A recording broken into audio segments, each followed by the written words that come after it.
magnificent first grader. I am so glad that you're being so responsible and doing an afternoon job. I'm super proud of you.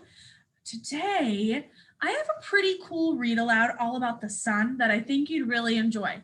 So sit back and relax, listening ears, watching eyes. Let me turn this camera and show you the book I have picked out for you today. There it is. Now, I don't know if you can tell. Let me see if I can zoom in. It's all about the sun, and it says sun, 1 in a billion. So let's go ahead and read this and see if we can learn more about the sun.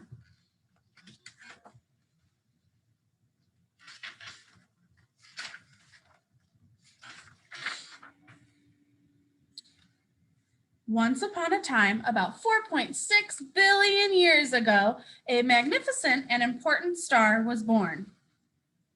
And that magnificent and important star was me, your sun, with a capital S. Yes, I am a star. And a star is a massive and luminous ball of gas full of energy. An outstandingly talented and popular performer. I fit both definitions or both meanings.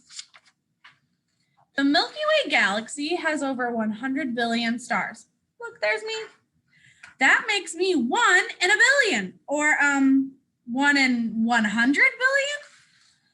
I'm not the biggest, so what? Not the brightest, who cares? Not the oldest, well, whatever. But I am the most important, at least to you earthlings. There are the earthlings. Look, you can see the earth. Can you hang out for 8 minutes? That's how long it takes my light to reach Earth. 8 minutes, oh my goodness. Yep, I give you heat and light. You're welcome. It's so important that Earthlings should name a special day. I'm so important that Earthlings should name a special day in my honor. We call it Sunday. Oh, wait. Haha, that was a funny joke. Look, Sunday.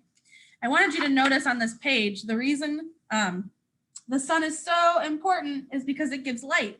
And if you look, the plants that are all over these pages are things that need light.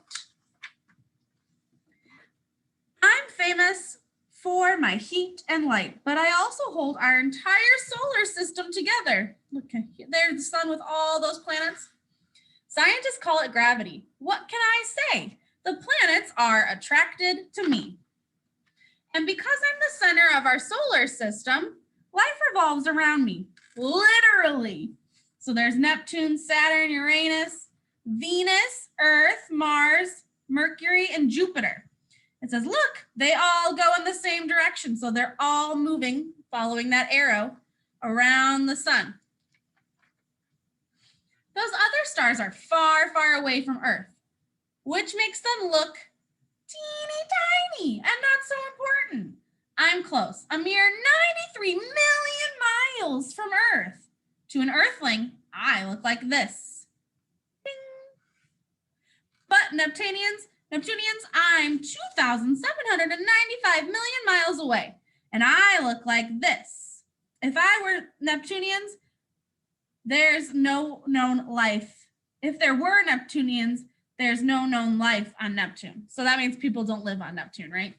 So what this page is trying to say, if I can make it a little bit more clear, is here's Earth. And to Earth, the sun kind of looks like this. But really, it's teeny tiny miles away compared to Earth. Technically, I'm a yellow dwarf star. Identification card, name, sun, type, dwarf star. Date of birth, long ago, from the Milky Way. But I'm still a big, big deal. If I were the size of a basketball, Earth would be smaller than a grain of sand. You could fit about 1 million Earths inside of me.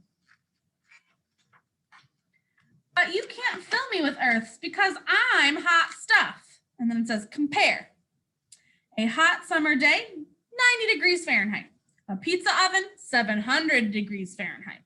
The orange yellow flames in a campfire, about 2,000 degrees Fahrenheit. So hot, hotter, hottest, wait, me, about 10,000 degrees Fahrenheit on the surface. I can melt diamonds. And then it says me at my center, 27 million degrees Fahrenheit. So hot, and then towards the center of the sun, even hotter or even warmer. Ancient earthlings thought I'd circled the earth. Can you imagine me revolving around the earth?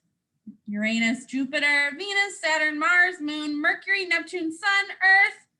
And some might think that I sit in the sky all day and all night, but I got moves, baby. I'm spinning.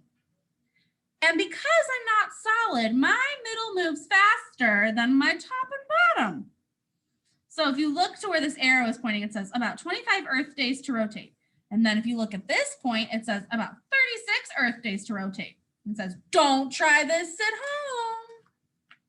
I'm not only important, I'm generous and good looking. Sunrises, sunsets, northern lights, southern lights. Sit back and enjoy the show. Sometimes I like to be mysterious and sneak away for a few minutes. Solar eclipse it. But don't worry, I'm just behind the moon. See, he's kind of like playing hide and seek there. While I'm astronomically bigger than the moon, 400 times wider, the moon is astronomically closer to Earth, almost 400 times closer. My neighbor stars have fancy names. Meet Proxima Centauri, Alpha Centauri A, and Alpha Centauri B. Me, I need just 3 letters. Give me an S, give me a U, give me an N. What does that spell? Sun, sun, sun. He's our star, light and heat from afar. Please note that's a capital S. I am important. Not to hog the spotlight, but I've still got it. I'm the same hot, bright star I've always been. And then these look like little newspapers, and it says stars fall apart. Meltdown, total collapse, Milky Way Herald. A stable star is a good star. You don't want your sun getting hotter or cooling off. That would be really messy. So grab your shades.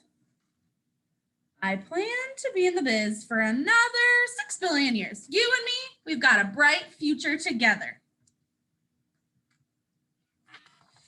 The end.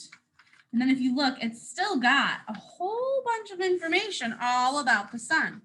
Well, first graders, thank you so much for sticking along with me for a read aloud. I hope you enjoyed this book all about the sun and look forward to another book that will read more about space. Thank you so much for joining me, and I will see you later.